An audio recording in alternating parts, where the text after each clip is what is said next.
Good morning, viewers.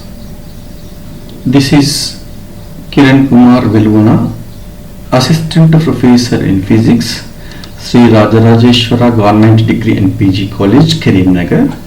Today we are discussing about semiconductor physics. Before discussing this semiconductor physics, according to physical science, the materials are classified into solids, liquids and gases. In the solids, the molecules are arranged in a regular manner. The attractive force between the molecules are more. They are not moving freely in all the directions in the material. They have a particular shape. So according to the construction, this represents the solids. Now, if we take liquids, the intermolecular atomic distance is more. The attractive force is very less compared to the solids. They are moving in the randomly in the material. Therefore, they have no particular shape. They move from one place to other place. Therefore, liquids are known as fluids. If you come to gases, the attractive forces between the molecules are very less compared to the remaining two substances. They are moving freely in the container or the shape of the container. The intermolecules attraction is less. Due to that, they flow from one place to other place very easily. That material has no particular shape. So these are the classifications of substances on the basis of physical and chemical properties. So solid state physics is the branch of physics which deals with the solid material only, because we are not discussing about liquids as well as gases in this video. Solid state physics is the branch of physics which deals with the solids only. If you take solid state physics, again these solid materials are classified into three types. First one is conductor, second one is insulator, third one is semiconductor. Conductor is a material or the substance which allows the flow of free electrons through it. The resistivity of those conductors are very less.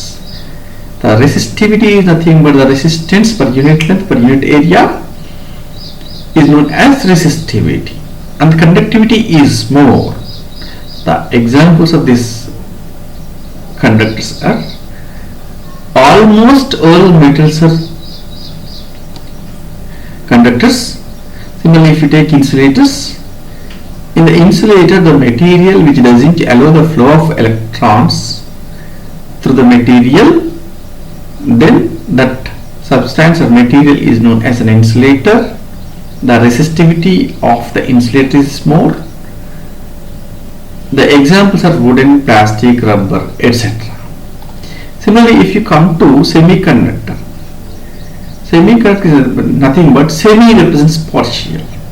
The materials which allows the flow of current partially through it, then that materials are known as semiconductor materials.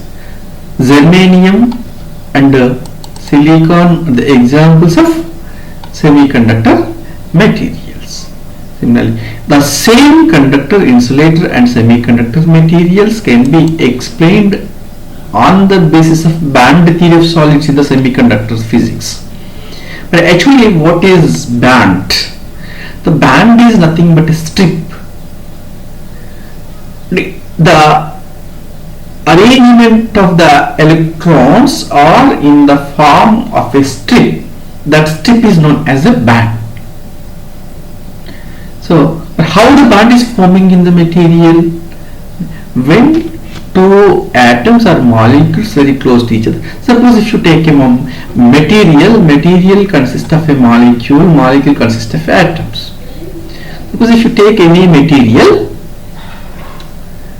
every material has the combination of electrons, protons and neutrons inside it. So when two energy levels of two different molecules are come close to each other, the energy levels are superimposing with each other and they are forming in the form of a strip. That strip is known as band. The band is formed with the energy levels, therefore that band is known as energy band. So this is nothing but the explanation of band. The band is formed due to either valency electrons or conduction electrons. Already discussed as valency electrons. But what is valency? Valency is nothing but the number of free electrons in the outermost shell in the molecule is known as, or atom is known as valency. The valency represents the group number. Suppose if you take the sodium atomic number is 11. It consists of 11 protons and 11 electrons. 11 protons are bound inside the nucleus. 11 electrons are revolving around the nucleus in different orbits. But 10 electrons are bounded by the nucleus very strong. They are not coming outside from the sodium atom, but one electron is revolving in the outermost shell that is ready to come out with small amount of energy given to it.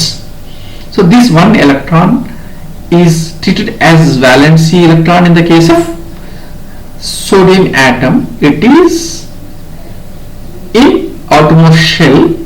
So there is only one electron in the outermost shell in the case of sodium, therefore the valency of sodium is 1. If the band is formed with that sodium, then the band is known as valency band. Similarly, when the energy is supplied to it, the electron is ready to conduct from its initial state, therefore then that electron is said to be conducting electron. Now if the bond formed due to conducting electron, then that band is known as conduction band. Conduction band is forming due to the conduction of electrons. On the basis of this band theory of solids also, the materials are classified into conductors, insulators and semiconductors. If you consider conductors are the materials which conduction and valency band superimpose with each other, then that material is said to be conductor. Already we discussed the examples of this one. Similarly, insulators are the materials which are having large gap between the conduction and valency band. Then that material is said to be insulator. Similarly, if the band gap lies between conductor and insulator, then that material is said to be semiconductor. That means on the basis of the separation distance between conduction valency band, the materials are classified. So it comes under band theory of solids. So the gap between this conduction band and valency band is known as energy gap that can be measured in electron volts. So in the next video we shall discuss all the remaining part of semiconductor physics. Thank you.